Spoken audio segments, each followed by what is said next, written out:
This is Dev and Isha, બે લોકો જેઓએ પ્રેમ શોધ્યો નથી. પ્રેમ જ એમને ક્વાઇટલી મળી ગયું. They are not the same, but જ્યારે બંને સાથે આવે છે ને, there is a balance, something even words can't explain.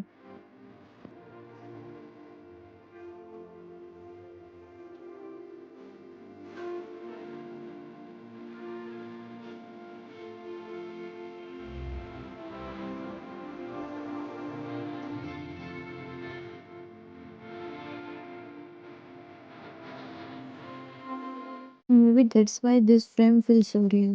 કારણ કે આ કોઈ એનો પોઝ નથી, આ તો એમનો નેચરલ મોમેન્ટ છે.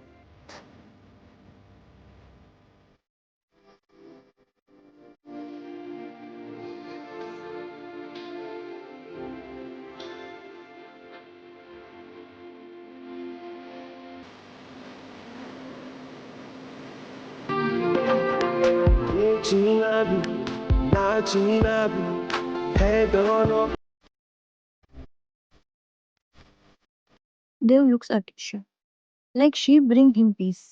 અને ઈશા એને એ રીતે પકડે છે કે જાણે એને ફાઇનલી પોતાની જગ્યા મળી ગઈ હોય.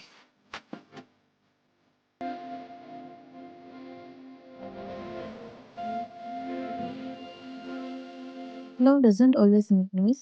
તેમના માટે it's calm, grounded અને long lasting. And if you want your moments frame like this, તો બસ જલ્દીથી ઇન્સ્ટા પર મને મેસેજ કરી દો.